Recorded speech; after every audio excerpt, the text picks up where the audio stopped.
Hello! I think I actually have levels now.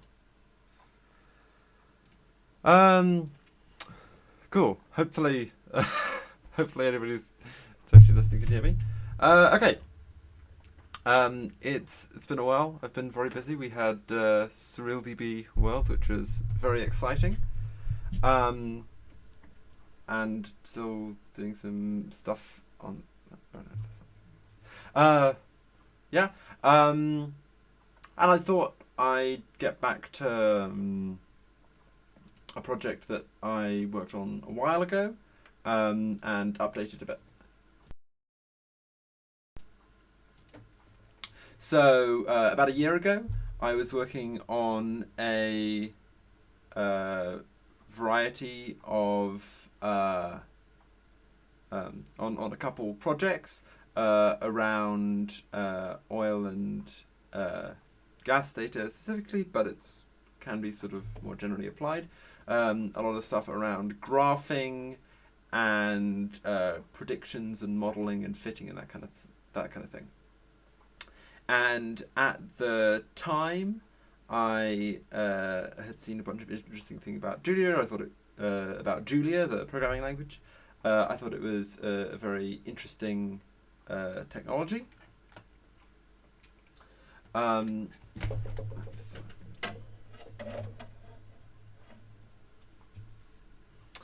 I'm just.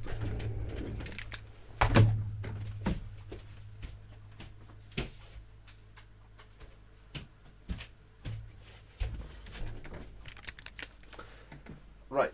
Hopefully, I don't look so burnt out now. Yeah, I thought Julia was a very interesting technology, and so I wanted to try it out and had these really interesting sounding graphing libraries and machine learning, data science stuff. It was really fast. Anyway, really neat. I was trying it out. And some of the things I really liked about it. In some ways, developing with Julia, I found to be very nice. And in other ways, really not so much. So let's have a.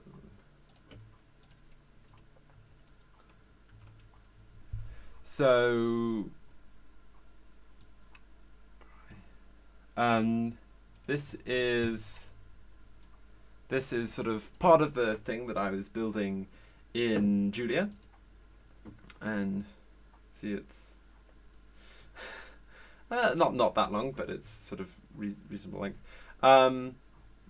And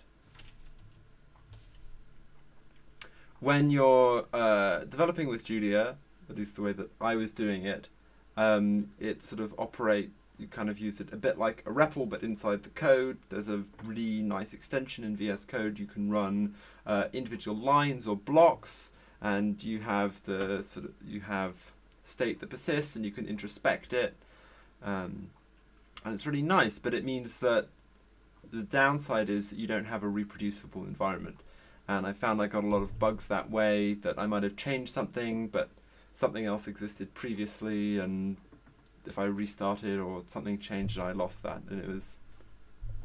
And also, just actually, if you want to run a script, or you want to sort of want to package it once you're done, and you just want to run it lots of times, and you want to make it easy to swap things in and out. I didn't find that easy. So this is why I'm looking into how I can change it to Rust. So what I'll do is I think I'll explain some of the functionality. What does it actually do? So this, I think I've got the. Trying to remember what the. So let's see. So in the program it's called autoGraph. Need to make a nice sort of handwritten logo for it. But basically, the idea is that it can automatically make nice charts for you. maybe not technically graphs, but don't tell anybody, the name sounds better as autoGraph. Yeah, so the most basic thing is we have some data, we want to make a graph of it. Now this is, that doesn't have any units on it, but you can see the basic idea. You have years along one side and something else on the other side. I'm sure I put units on at some point. And having multiple against each other is useful as well. So that's another feature I added, is that you could select a multiple and it would graph them all together. But you don't want, if you're trying to predict things or do analysis, it's often useful to have things that are not just the raw data. You might want, there are various sort of adaptations or transformations you can do to it. So one of these is called Hubbard linearization, which the idea is it turns sort of a curve like this into a line, and the idea is that you can hopefully then do a fit, and then you can figure out when that hits 0, and then you can take the area under it, and then you can figure out how much has been produced in total. Yeah. So generating these automatically is fairly straightforward. But that's still useful. But then what you want is that line. And now generating, hopefully you can let me zoom in a bit.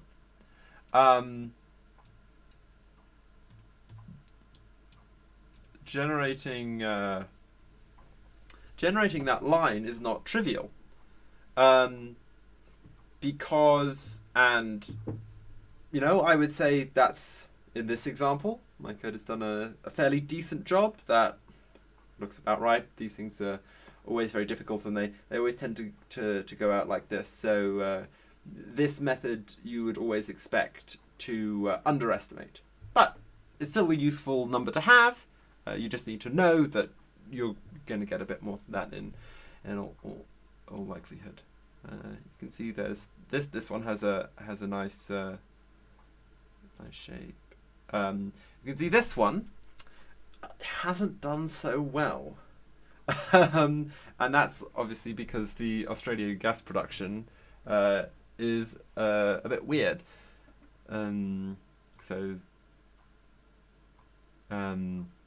Yeah, I dipped and then massively shot up again. And what I'm trying to do is basically do a window on what the data is. But this one is very difficult. Where would you want that to fit? Oh,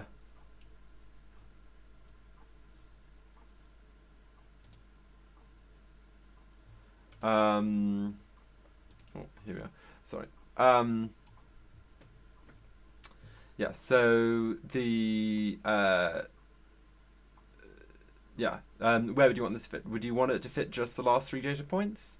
That might be helpful. It might not tell you anything useful. I mean, in this case, it might be possible this technique just isn't really sufficient to give you a really good answer, but you might want to at least try to fit those last 3 points, because that would give you something.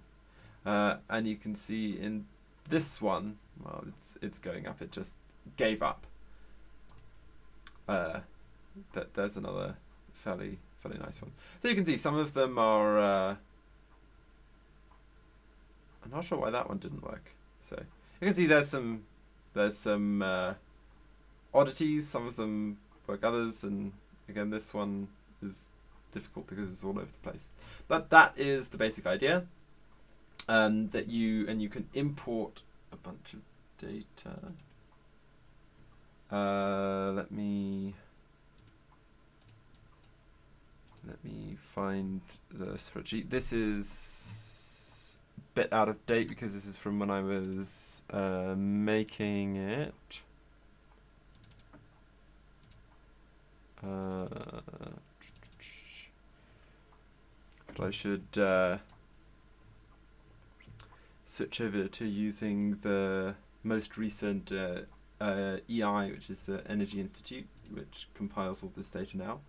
Anyway, you can see we've got a big Excel spreadsheet with lots and lots of different things all along the bottom here. And then you have years, and you have then you have the countries, and then you have the data. But for the moment, I think we want to be the idea of this was that if we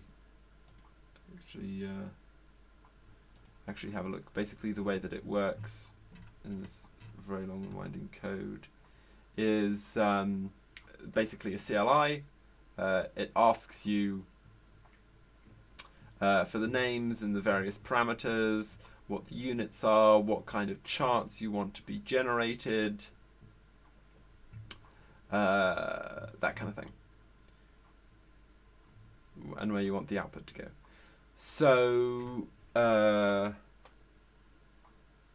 yeah, but what I think for this project, I think what we should do is just make it very targeted, that you get some data in, and information about that data as generic as you can, and then you output a graph or some other information. And then you have something else which deals with getting you that information, because part of the problem is that, well, you have the EI data, what used to be the BP data, which is in a certain format. You have OPEC, the Energy Information Institute Commission, something like that. You've got various different companies. I'm not sure if I said OPEC. Anyway, there are lots of different sources of information. They all have different formats, and I think that sort of the actual charting stuff should be separate from that. So that's what I'm going to do. Okay, cool. So the other thing was,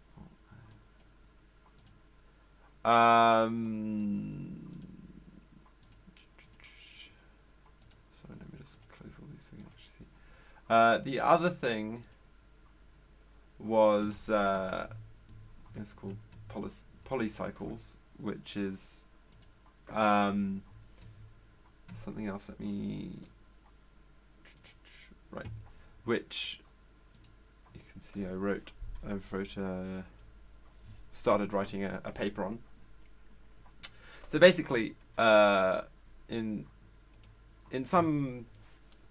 many cases, oil production follows a certain kind of exponential / logistic curve, described by M. King Hubbert starting in his paper in 1955, which is when he predicted, sort of about here, that US oil production would peak in 1970, which it did. And basically, he was saying this is generally the sort of symmetrical, and if you find these parameters that fit the production so far, that will give you a reasonably good estimate of how much you'll ultimately produce, which is often the number that we're most interested in. But as you can see here, sort of the blue line is sort of the actual. You have Alaska here, which is its sort of own curve, and then you have fracking, which is an enormous thing. And so if you're just trying to match one curve to that squiggly shape that's sort of going like this, and then has a hump here and a big spike there, and obviously there are other cases where it's more subtle, you're liable to you'll get nonsense, basically. So Jean Larrère is a French petroleum geophysicist, and he has many examples of which I think you can see in some of, probably in my previous videos about the I made something that indexed all of his papers and allows you to search the images. But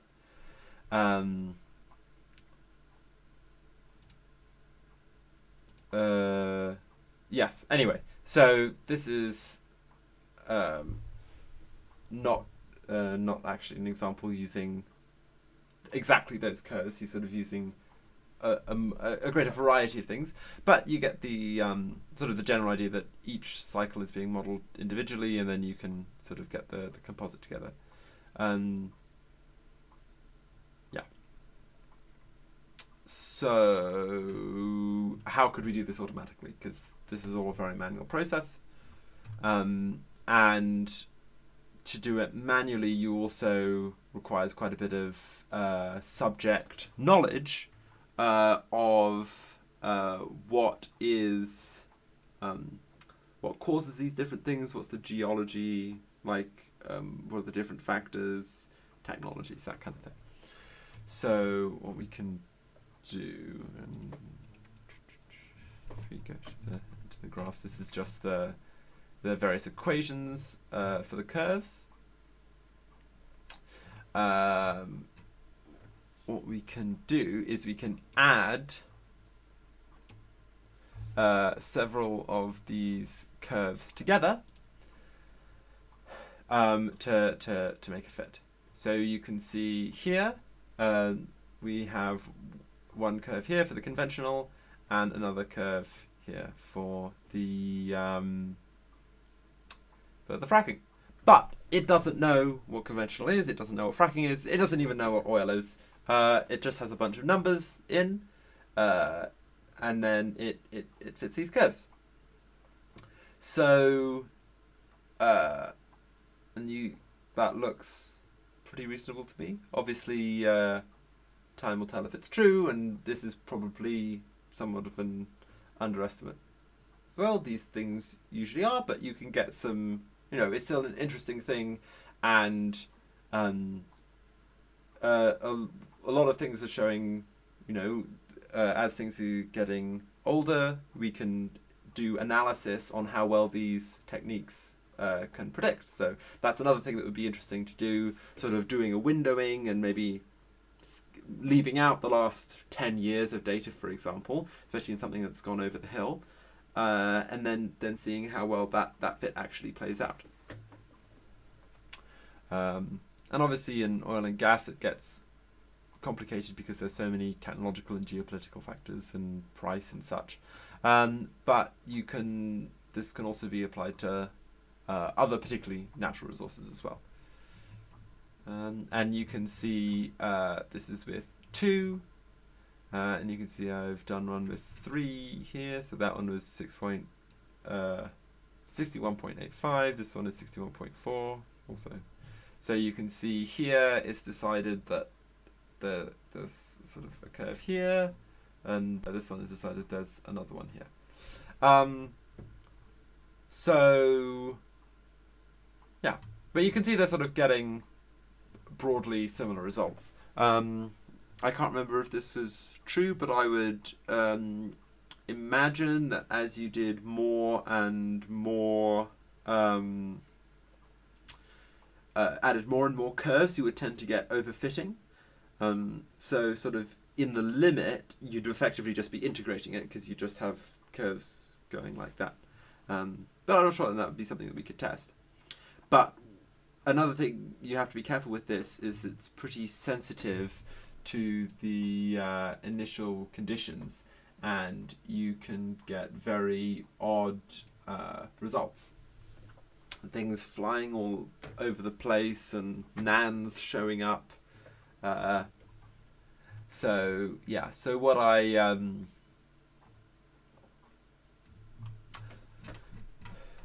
so it often takes quite a lot of iteration and attempts. So you can see basically the way that this is with regression. You take the parameters and you calculate a loss function, and then you use gradient libraries, and then you do gradient descent to find an optimum, which works pretty well. And then if you want to do multiple, you just make your hypothesis your hypothesis function something that curves. That sums a bunch of other curves, which are sort of, and the parameters for those curves is a subset of your global parameters. So that's the idea of that, and I'll be looking into how to actually implement that.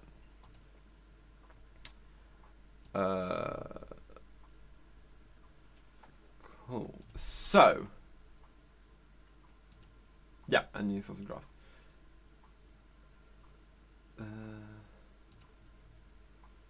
So, what we want to do is have a look at actually implementing this. So I've got some basic stuff, but I'll go over.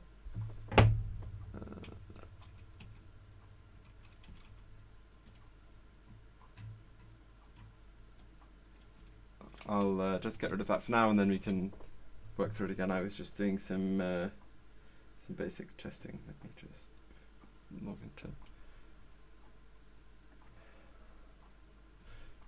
Sorry, just give me a second. Log into my GitHub.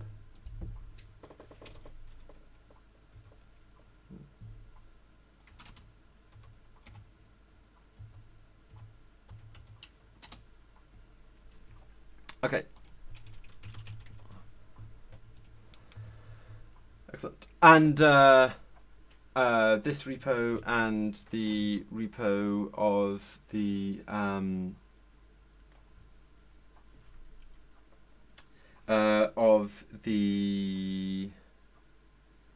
Julia libraries will be in the description. This repo is in the description. I'll add the other ones. They're all on my GitHub if you're interested in the code, and I will add my add the paper there as well. Okay. So for now, let's think about. I was looking at the HL, Hubbard linearization, which is the one that sort of turns that into that kind of shape. That's not really selling it. Anyway, it was what I was showing before in the first thing. But let's start with oh yeah, I should say the library that I'm using is the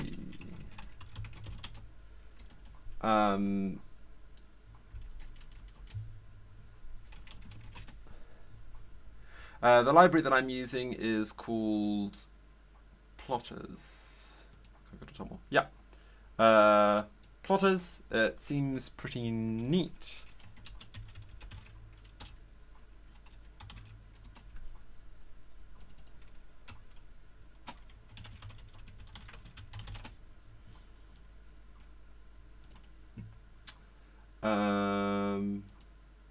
Where's the actual website? Oh, maybe it was just here. Anyway, you can see they have lots of really nice examples. A lot of these, I think, are the sort of standard examples of graphing libraries that they could do them. But they also have things which you'd think would be difficult, but for example, 2 different y-axes, or yeah, lots of things. It's very flexible. If we go back a second to the Julia code, the way that there's basically some functions which create a plot object, basically, and then you can add things to it. And for example, if you want to do a scatter, plot, you just call scatter, and then you feed in your x and your y, and then they has some parameters, and Julia has variadic arguments, so you can pass as many as you like, and then it just generates it for you, and you can change some of the styling, but it's sort of basically you get what you get. Whereas the way that Plotters works is that you create a canvas and then you can add. It's a lot more manual and a lot more fine-grained. So it still gives you quite a lot of nice things, but it's much closer to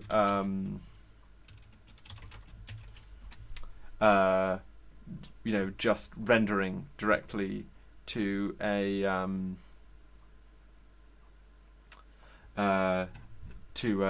screen, basically.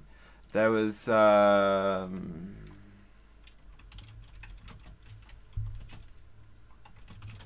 can't remember what it's called. There's Nano, that was it. Which is I think for drawing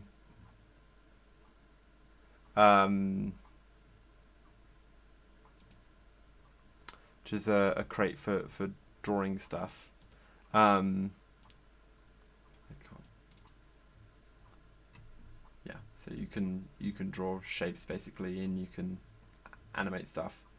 I was doing, had done a little bit of that, but the sort of the idea seems pretty similar. You can draw shapes and you can fine-tune things quite a lot. So I'm not sure if it's in any way related to this, but a lot of the the API feels quite similar. It reminds me as when I was playing around with this. So it's a lot closer to this than a sort of all-in-one end-to-end batteries included solution like Plotly or I think it's it's just called plots.jl, which is the Julia one, which is very neat, I must say, but it's also limited once you want starting to get more interesting. At least that's what I found. Okay, so let's see how we can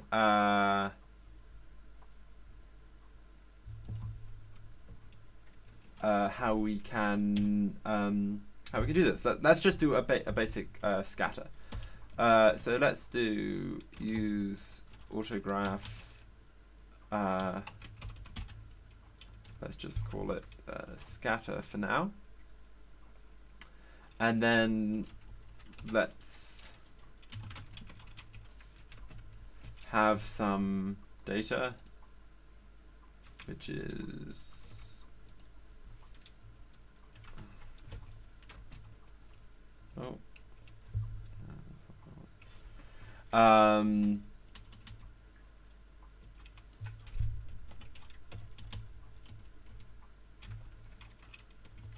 okay.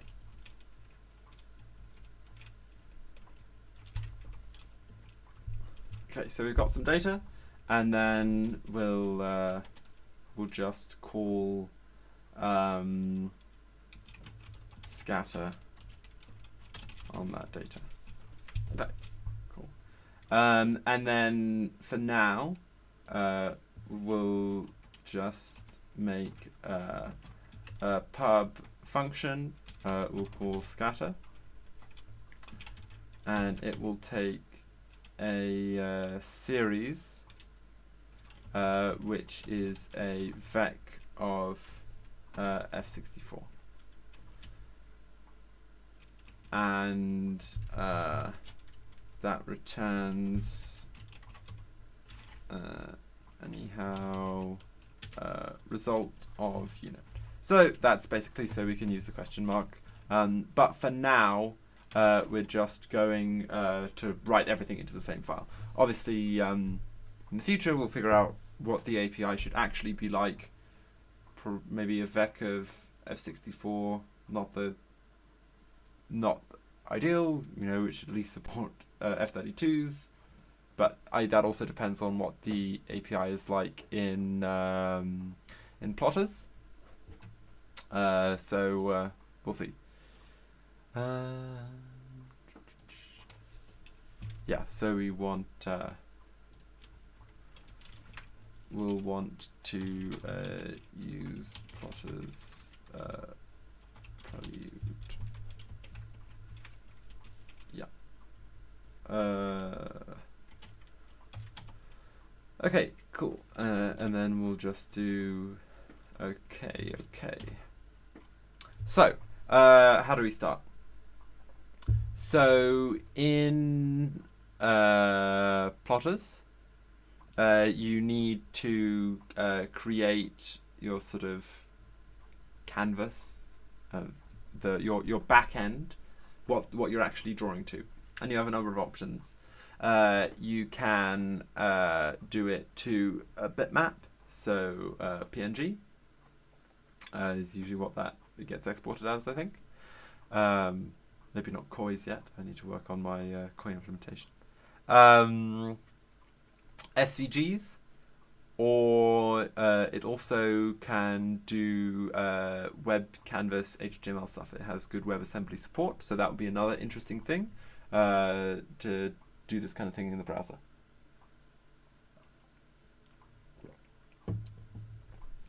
So, but let's just, for now, we'll just start with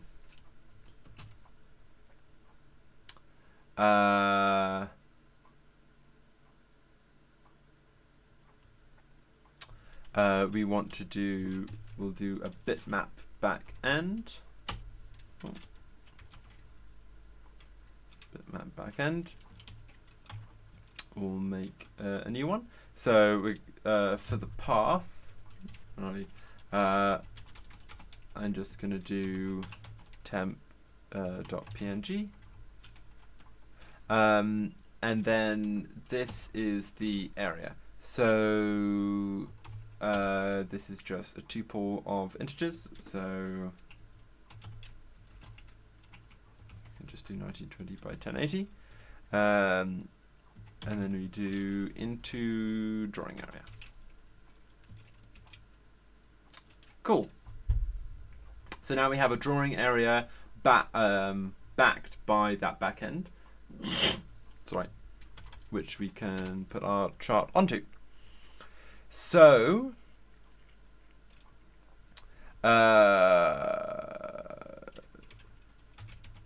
we want to have a background color of white, so just go like that, and the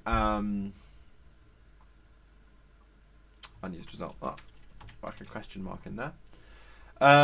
So the way that colors work is that there's a color type, or helpfully called color type, and then there's a whole bunch of say a whole bunch. It's not very many.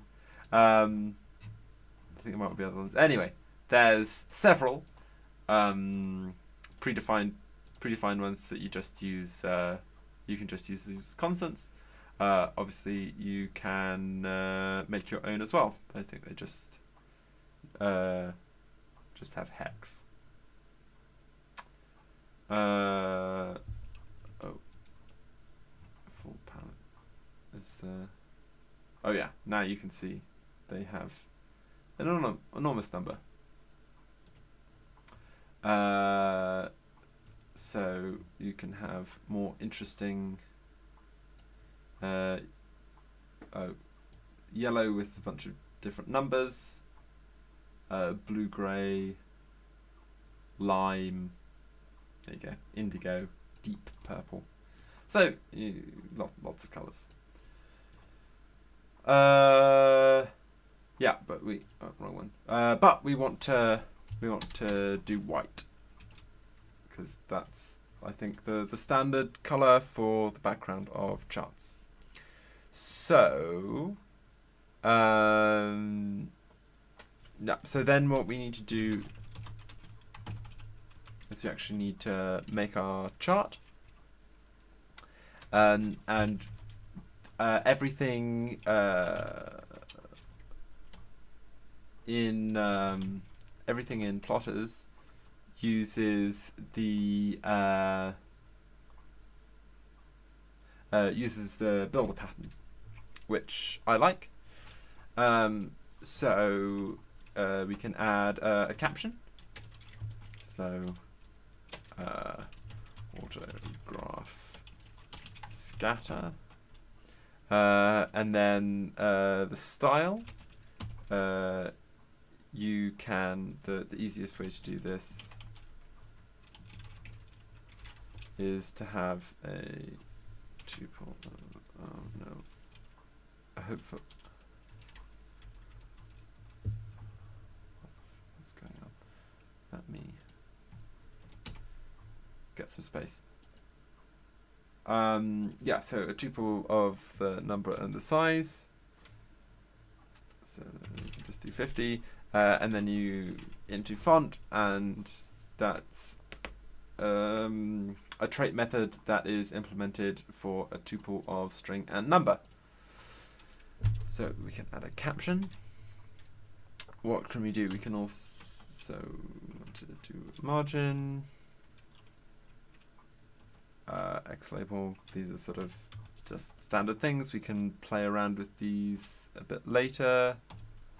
Y label, also 30.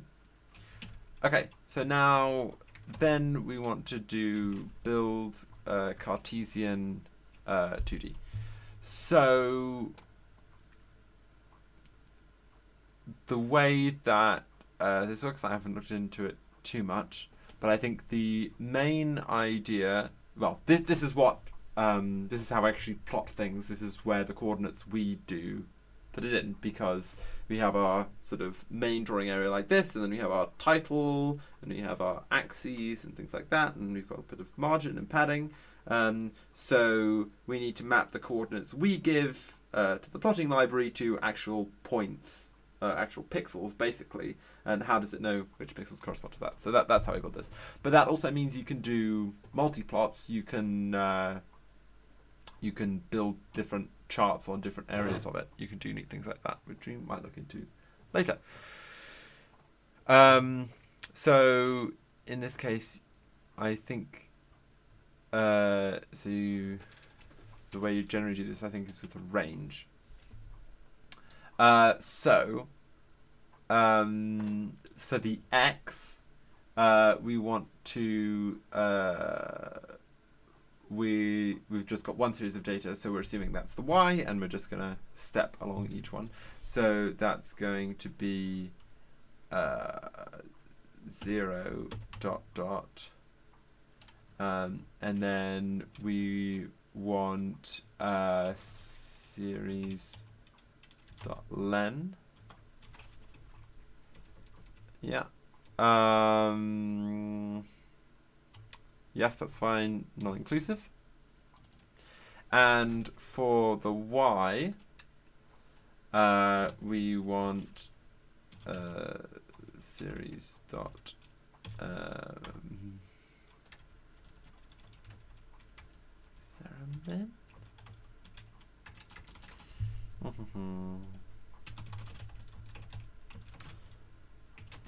Do you need to iterate on it first?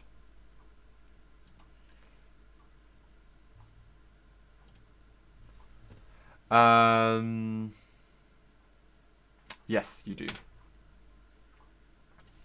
Can you get I always, there's some things that you always need to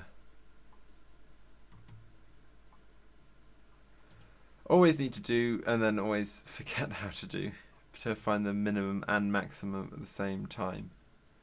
But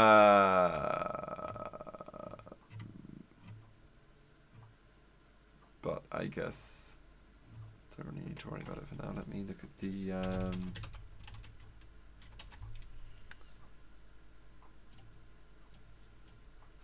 so we can see that we've got max.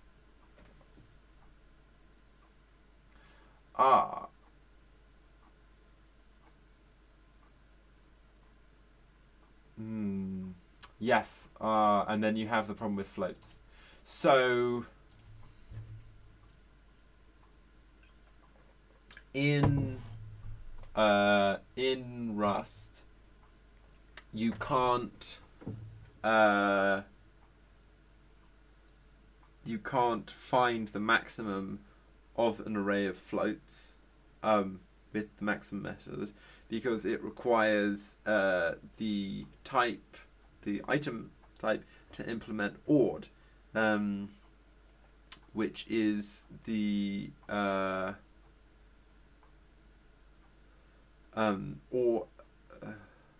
which is the ordering trait. Well, you might think, oh, well, you can compare one float is greater than another float, so why wouldn't that have an ordering? Well, the reason why is that floats implement partial ord, but not ord. And the reason, my understanding is, it's because of nan, that it's not equal to itself, and it has inconsistent ordering.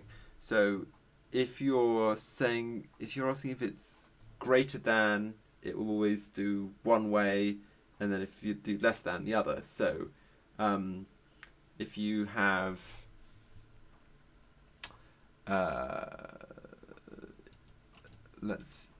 if we just do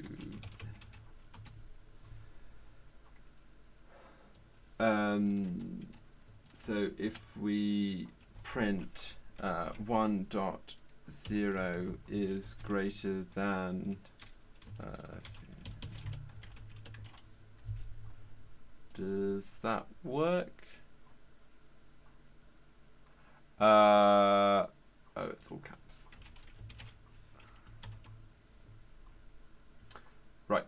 So yeah. So 1 is not greater than. Is it less than? No. And is it equal to? Oh, error. Oh. False. So how would, if you have nan anywhere, then it doesn't really make sense to have an ordering unless you decide, but the language, Rust itself, won't make that decision for you. Hence why those methods aren't implemented.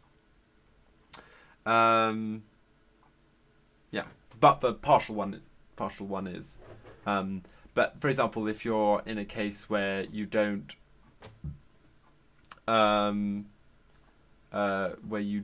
have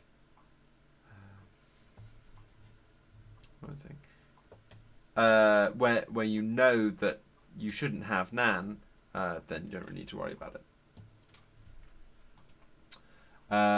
But use reduce instead. So how you can reduce, so is so that sounds like f32 max then would be a function, so that's interesting. So let's have a look at that. Let's go to the F64 type. F64 max. Right. Oh, okay. So that's pretty easy.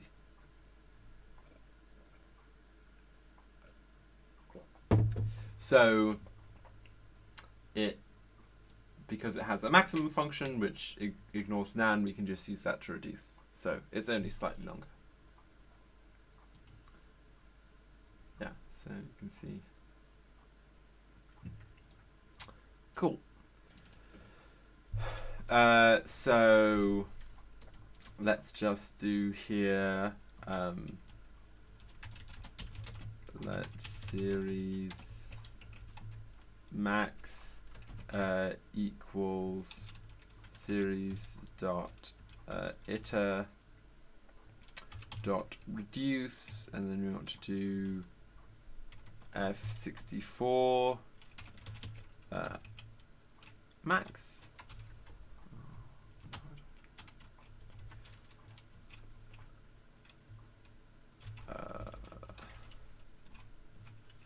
Cool. And then we do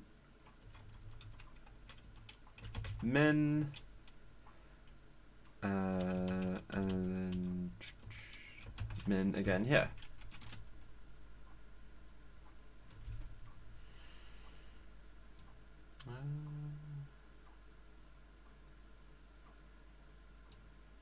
Oh, that's interesting.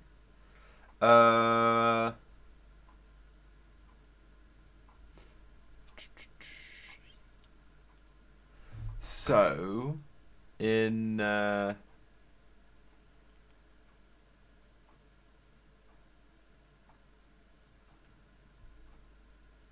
so it's saying to do into iter, but that will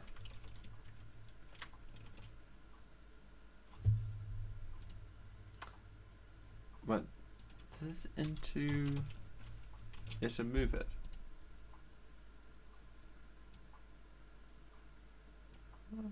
No, that seems to be. Well, there's another. Oh, that needs to do a bunch of work to build anyway. Okay, well that seems to be working. I won't complain. So we want the series min to the series max. And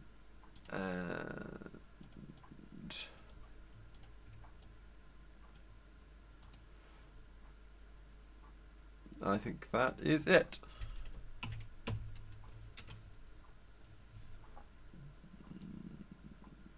Except not the trait bound.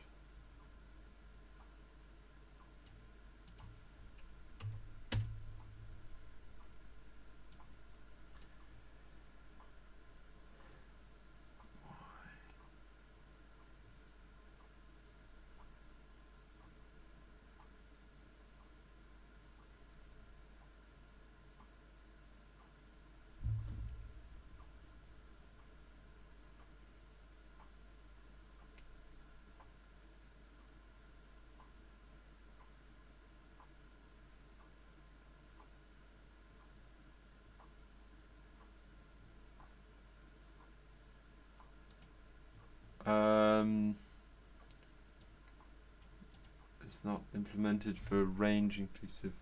Option. That's why, because these are options. No, we can't do that because, okay, so then we want to map the none. So what, I can never remember what these things are called. How do you, let's have a look at options. So there is a way to turn the none value of an option into a you can turn an option into an error, and then if you're in a function that returns an error, then you can question mark on that. Okay, or that sounds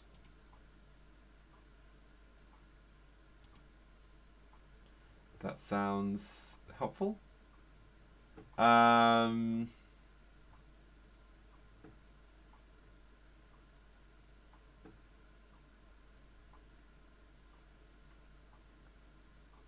Yeah, none to error. Cool. Okay, So then we want to do here, okay, or, and then we need to,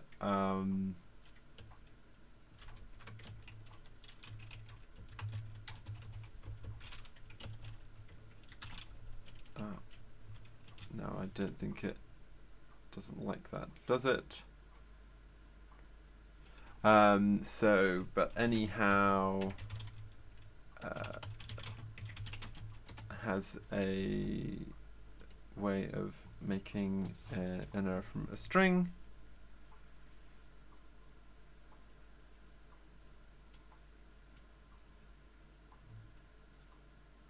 I think any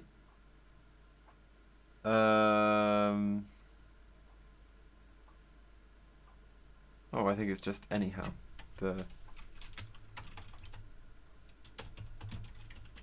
They have a macro to do it.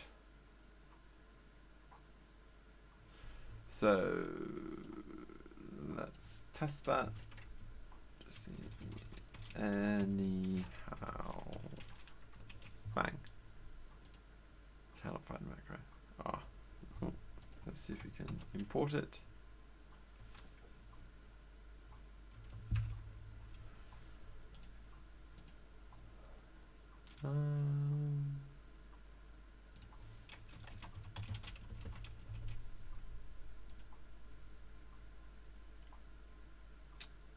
Cool. That does seem to work. But then we can use anyhow. Oh, I didn't that error in the why doesn't it error there then if I'm not actually including anyhow? That's odd. Oh, because I was maybe because I was qualifying it, but I feel like I should still have to do the use anyhow. Anyhow. Does it have a anyway? How do you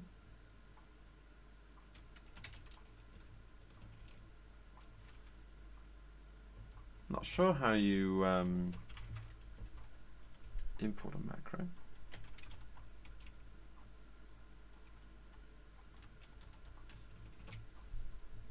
Anyway, that's fine. I could just use the double things.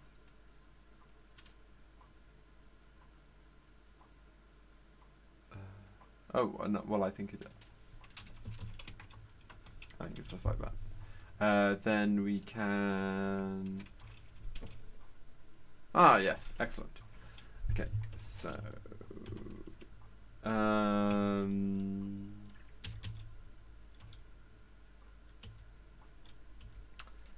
we can like that. Put that on the end here.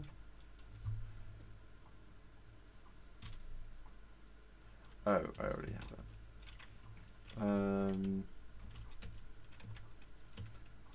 Does this we care about? And no, those are 64s. Cool, and we have some other error.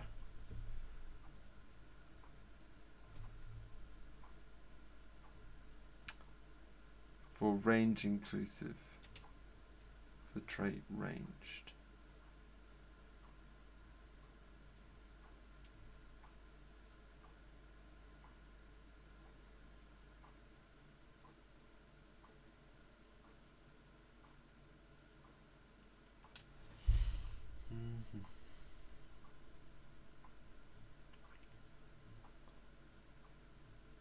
So which part is it,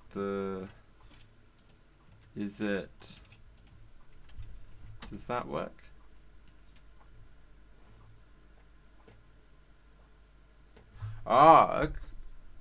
Maybe it was the fact that it was an inclusive range. Odd. Right, you see, now this is the thing that I was expecting, is that you get the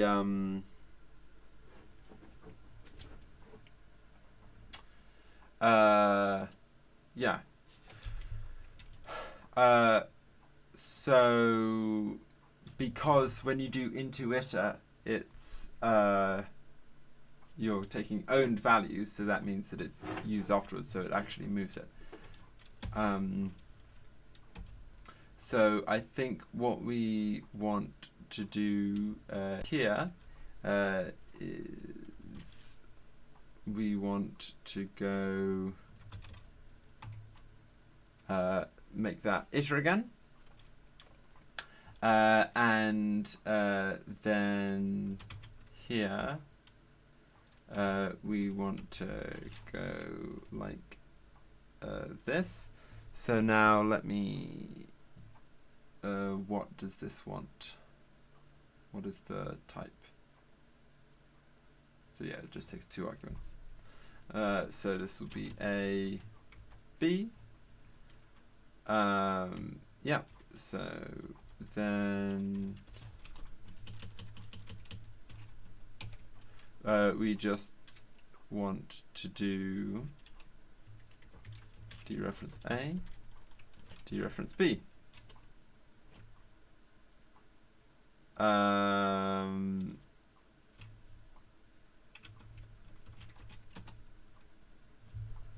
Does that work? Oh no, one of them has to be. Which one does it expect?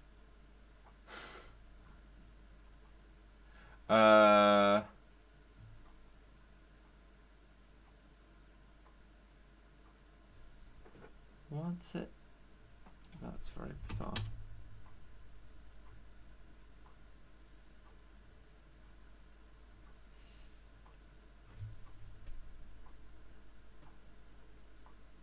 Oh, that's what it is. Oh, okay, then we'll find that. Okay, so then change that one as well. Cool, except so if we can we do that?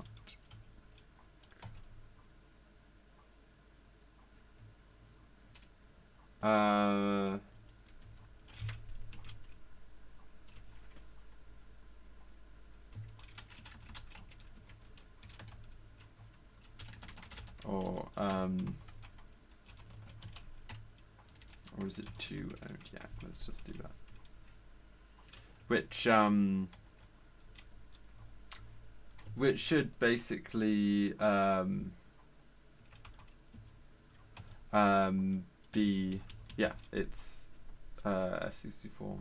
Yeah, it's 8 bytes. I mean, it's marginally. I mean, with floats, you do get a little bit of memory saved for half 4 bytes from having a pointer, but not much. So actually, moving in is very cheap things we want to do anyway. I'm not doing. Okay. Wait, no, but why is it saying that it expected?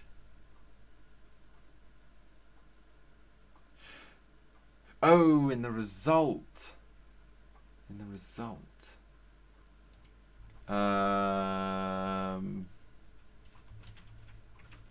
See, does that work? Right, I see. I see. That's a big.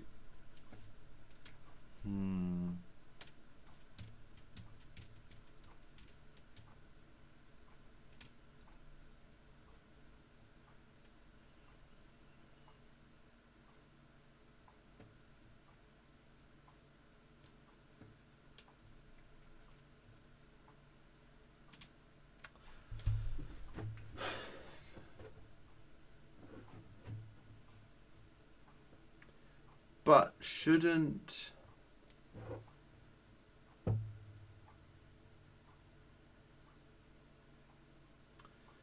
So do we just need to say then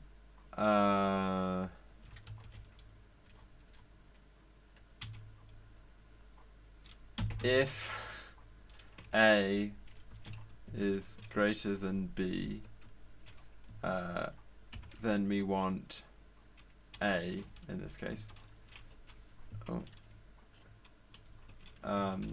Else B.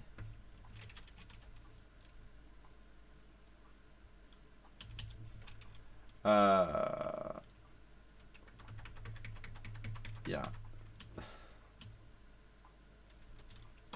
Yes, I think that's what we want to. I think that's what we want to do.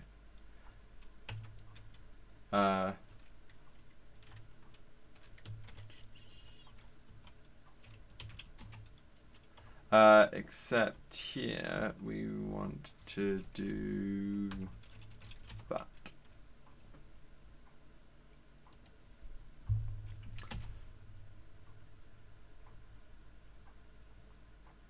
Yeah, I mean, I suppose that is one of the things you get in Rust. I mean, you think it's simple. Oh, just get the largest element of an array of floats. Without consuming the thing that it had before. Yeah, without moving the existing data structure. I feel like that should be easier than it is, but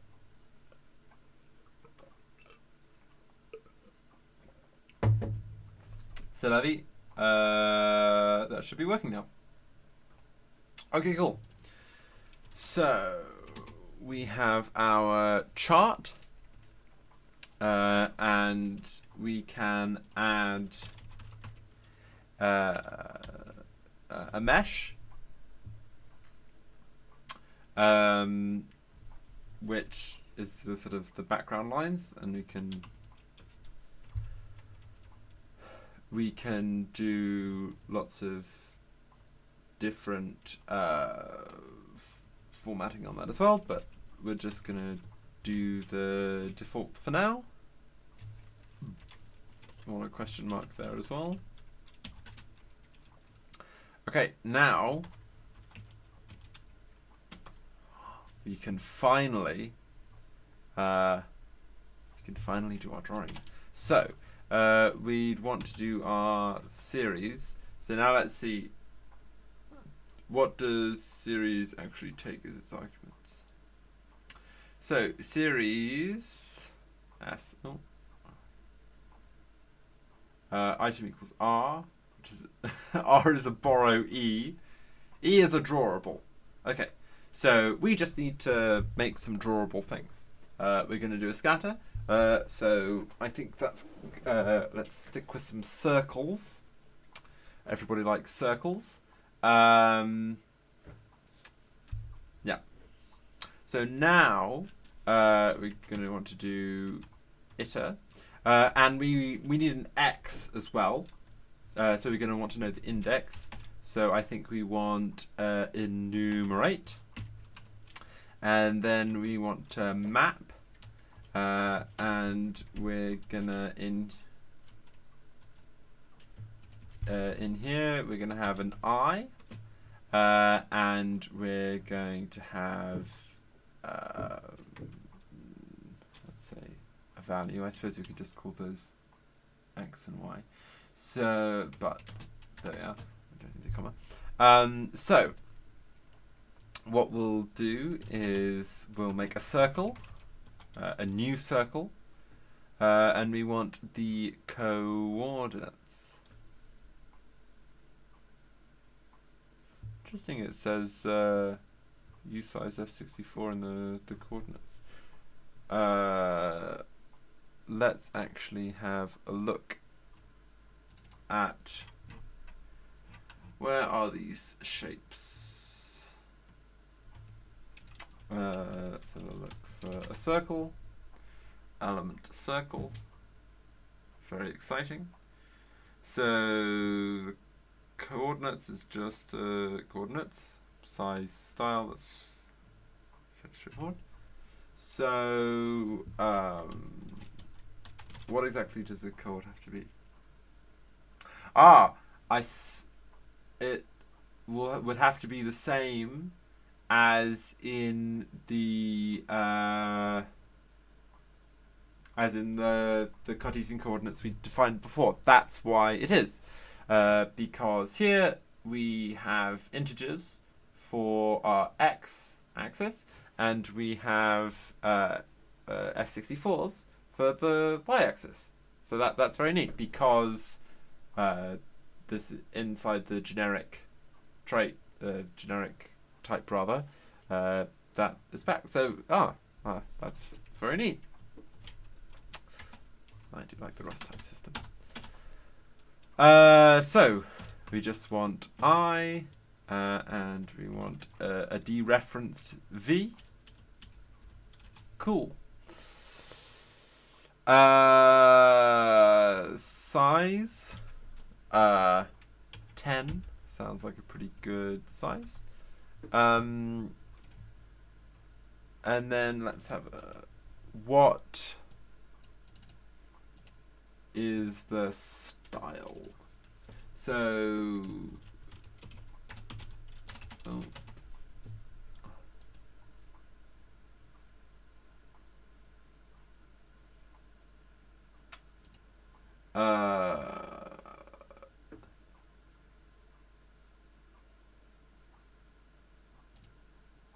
where is this?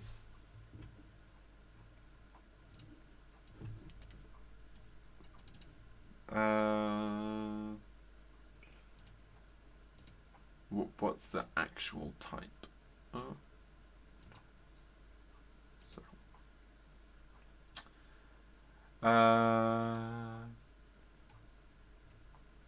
So we have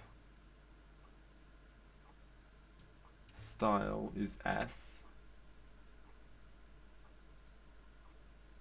Oh, here it says into shape style. I suppose that makes sense. But it's into. So we have color, filled, stroke width. That makes sense.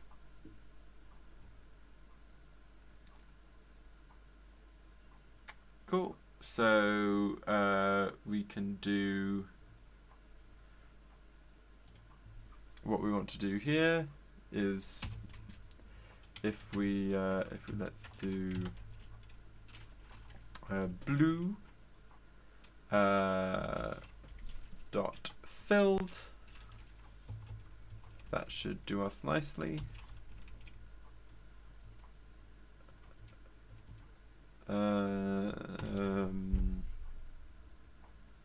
Excellent. And then to sort of flush everything through, because I think this is all done lazily, we do root dot present with another question mark there. Okay, cool. And let's stick a question mark there. So now, if we go cargo run, we have temp.png. This is very exciting.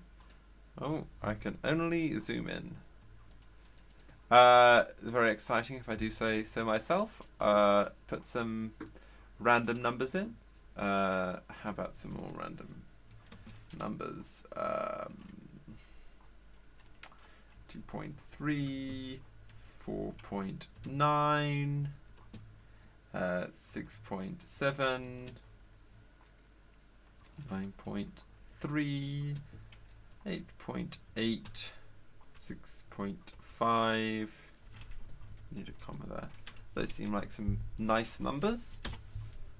Don't mean very much. Ooh, now we have some more numbers. Yeah, with the nice scale. that can all be configured. But that seems like a nice start. Now, I suppose another question is, this starts at 1. We probably want that to be 0. So what we might do here is we can do dot extend.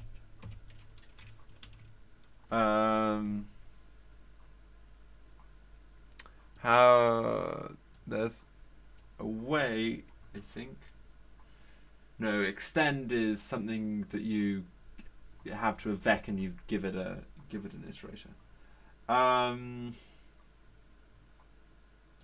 Chain, you add another iterator.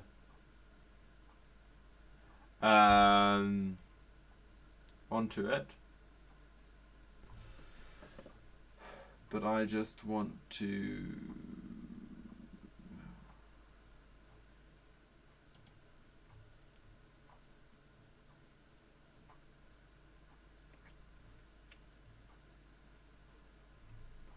I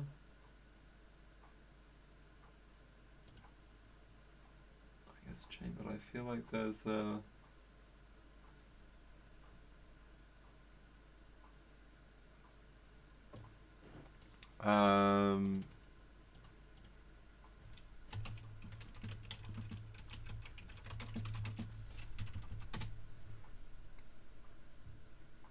is there an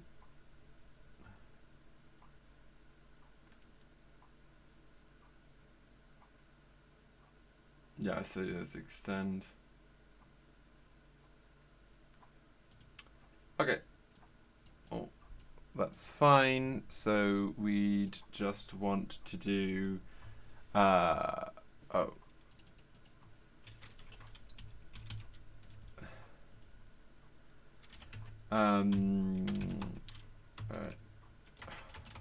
Sorry, dot chain. And so that's just 0. But we need this to be an iterator, so dot iter. Time mismatch. Oh. 0. I do. Would be nice if yeah, integers would automatically be promoted to floats and things like this, but writing 0.0 is not that much of an overhead. I think I can manage that. Okay, cool. So now if we run that again, you can see now we have the x-axis in. So that seems quite nice. Okay, so that's how to do a basic plot. What about an HR? So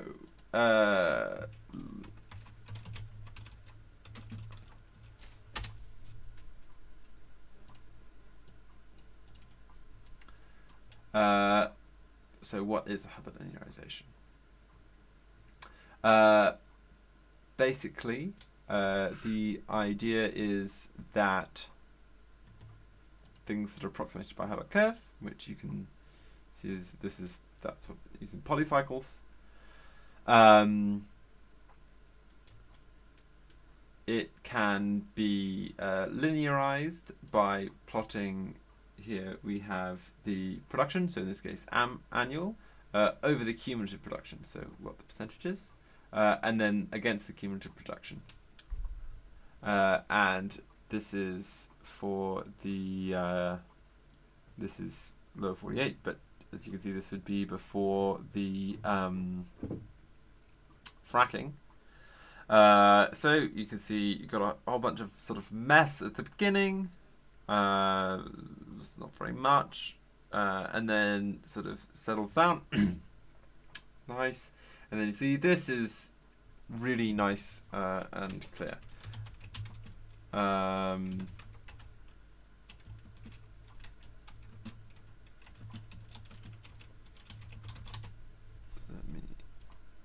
Anyway, I'm not sure exactly when this is from.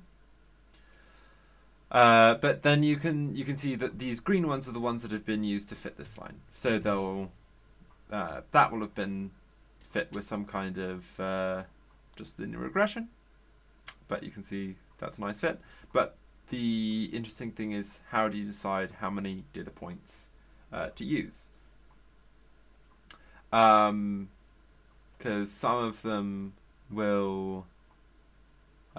this one is quite nice, you have quite a bit of leeway, but with others not so much. So the idea is very straightforward.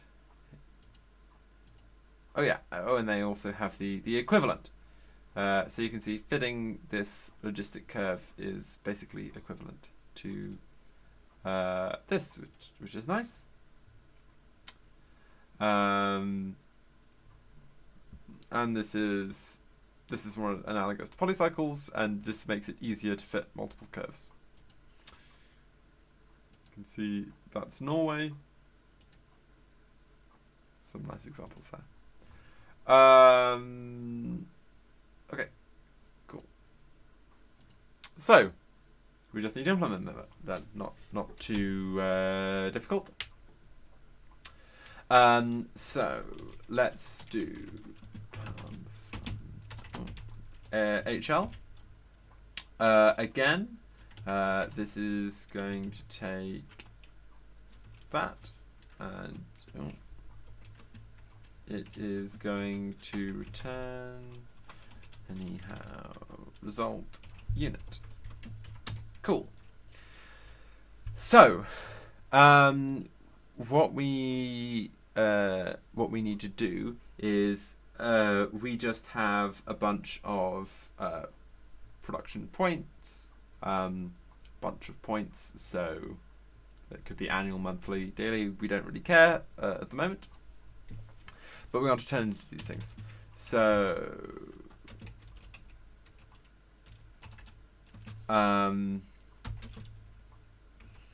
we want to initialize these things, but we want to start them off with one thing.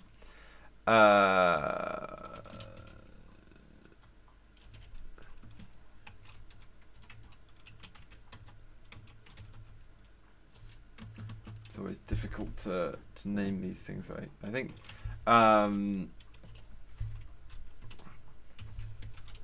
Okay, so basically the first one is always going to be the first one, and the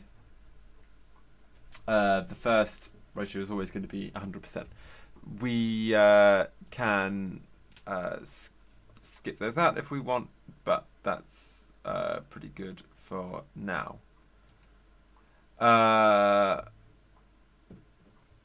Cool. So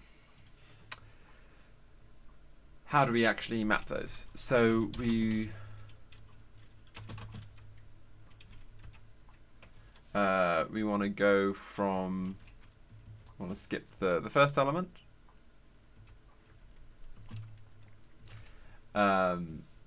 So what we need to do is we need to figure out sort of, there's two steps. We have a new production, a new marginal. So we need to figure out what the new cumulative is. We need to take the old cumulative, add them together, because it's the new cumulative. And then we figure out what the percentage of that is. So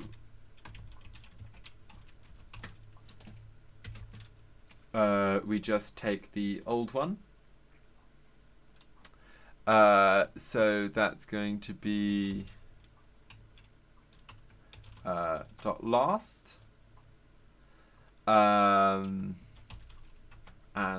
that could be none, so we unwrap that, and then we want to add it to D. Maybe we should call that M if we're talking about marginal. Oh yeah, and then we'll do an okay, so we've got that. As of now, that is what the new cumulative is. So then all we need to do is push that, and then we'll push to the marginal versus cumulative. So what we want for this is the new cumulative. We want the marginal divided by the new cumulative. Oh. And that should do it. Oh yeah, we need a reference to that. Or we could, maybe it would be nicer if we just iter dot skip 1. That seems maybe makes a bit more sense. Cool. So you could also do this with a fold, thinking about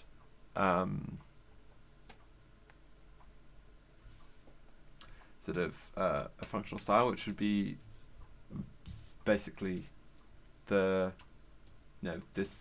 code is the same, except you'd just be folding over it. So there's probably might be some advantages to that. Iterators can have some nice optimizations in Rust, but I think this is fine for now. Right, yes. So then what we want to do is we'll do the same stuff again. So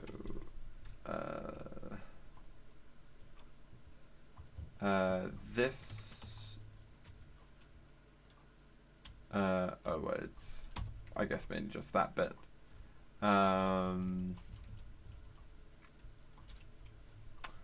Making the drawing stuff, and then also most of this stuff we'll want to yank. Okay. Except this is going to be an HL. And okay, so what do we want our coordinates to be? So for the x, that is going to be we're gonna that's gonna start at 0. Our x is the cumulative though, so we need to know what the maximum of that is. So that's just going to be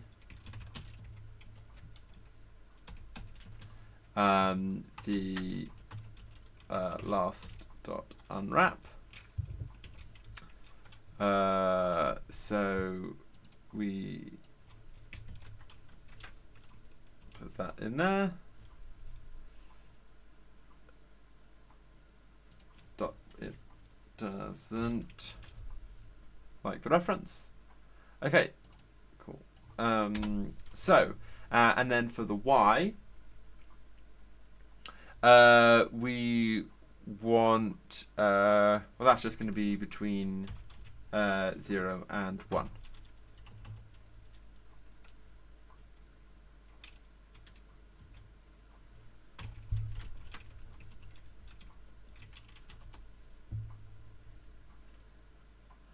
Excellent. Okay.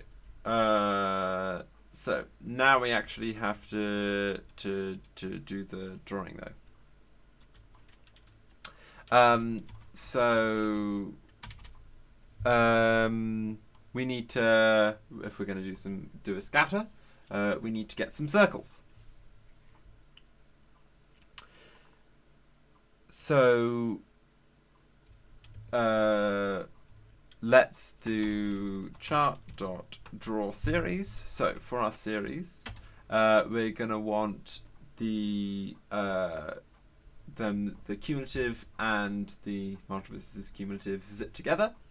So x, y, so let's do the cumulative dot iter dot zip, and then the other is going to be the marginal versus cumulative.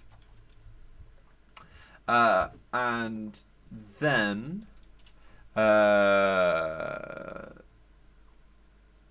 we want to map that.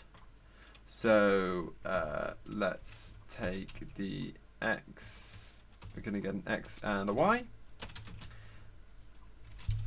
Need some pipes there. We get an x and a y. And then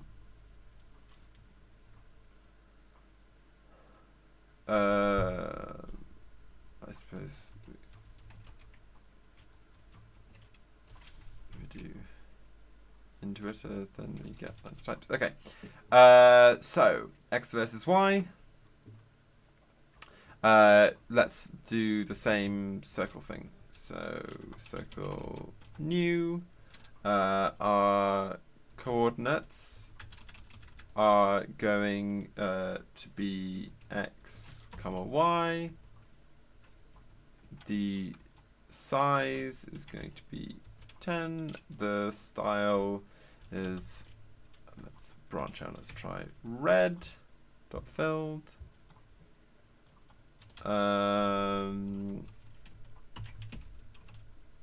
And I think that would be it. And then we have to do root dot present.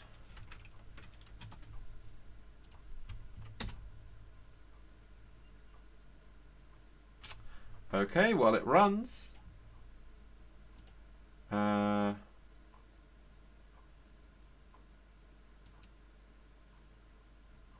Oh yeah, we didn't actually call it. So let's comment that out.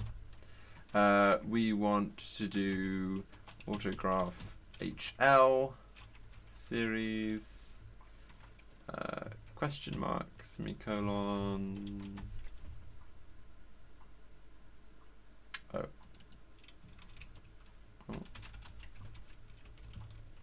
I want to do data. And hey, there we are. So actually, what I should do, uncomment that.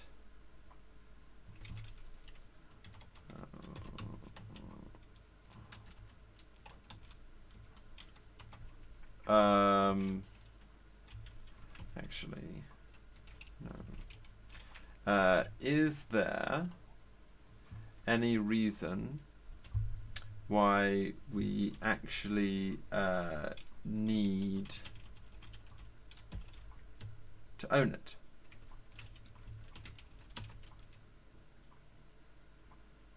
No, I think not.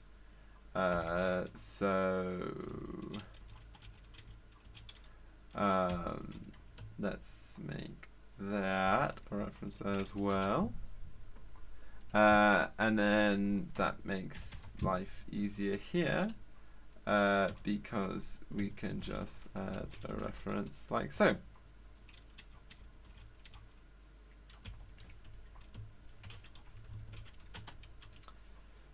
Cool.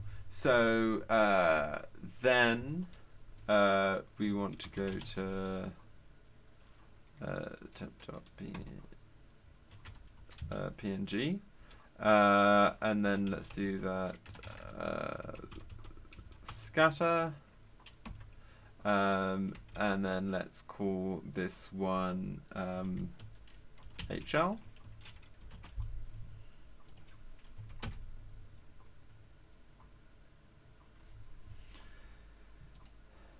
So now you can see, obviously this is not really representative of anything, but you can already see this has some shape like this, and it's getting into something like this. And so if it did represent some actual production, then we could say, oh,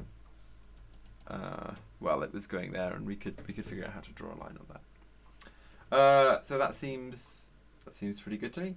So let me be interesting to see if we could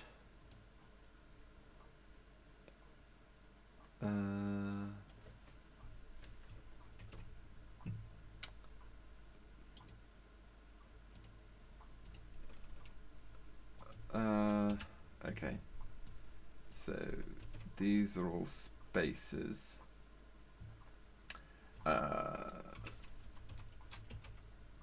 This is a situation where Python is still useful. So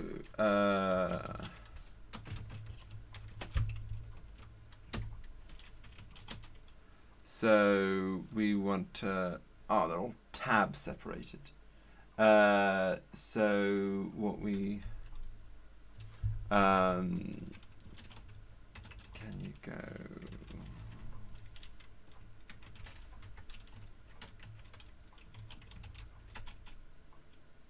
replace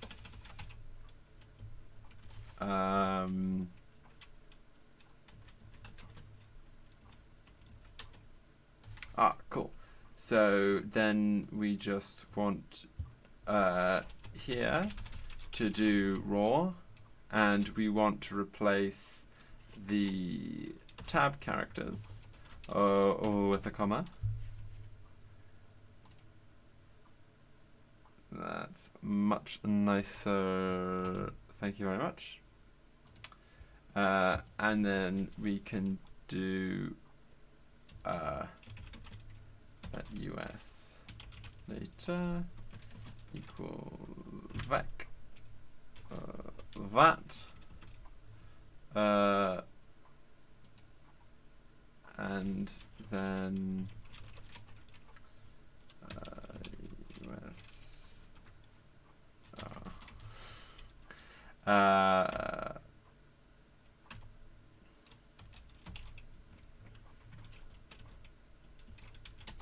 okay, so now if we try with this actual data, let's see if it still works.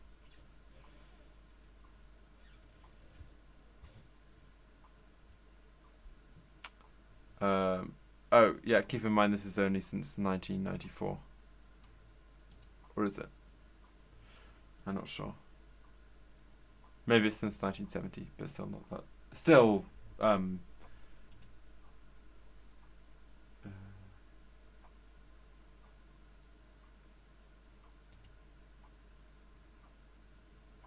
yeah, this one. There we are. So again, this doesn't have this data has been truncated, so not as useful as possible, but and you can see that because of if you go to the scatter here, you can see this is because of the fracking that it's going up. So if you actually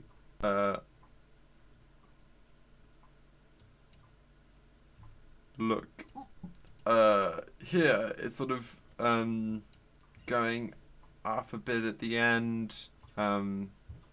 Looks like it's going up here and then maybe leveling off a bit. So actually doing it from this is very difficult, which is why the polycycles is useful. But this is a pretty good start. And I think we'll look into next time into doing that kind of that's just linear regression really is the main thing. So I'll be doing some research on how to do that on linear regression in Rust, and then how to what's the best way to do it. Of course, linear regression is fairly easy on its own, and I think there's a closed form solution. You don't have to do gradient descent, and for most of this stuff that might be fast. That would be an interesting thing to benchmark. But for other things, the more complex things, once we have multiple Hubbard curves, and we could do different kinds of curves as well, that might be an interesting thing to investigate. Be more difficult, we'll need sort of a more generic gradient taking library. So we'll have to see how that's done. But this is, I think, a pretty good start. The plotters library is really nice. Requires a lot more configuration. You know, this basically something like, obviously with a lot more configuration options and polish and whatever, but something like the scatter method that we've made today is basically the default graphing API and everything else. But the thing is, doing these things before, I've hit into a lot of issues with those libraries, not giving you enough flexibility. So I think that is definitely what we want for this project. It might be also, I mean, there's probably some already exist, but it might also be interesting to see if you can have higher level APIs on top of plotters that sort of give you that ergonomics and more batteries included type things, so you don't have to manually configure the backends for those who want that. But for this, I think it's definitely the right choice. So I hope that was interesting. This is more about the history of the project and plotting in Rust today. Hopefully more of the sort of regression analysis type stuff next time. So I will see you then. Bye.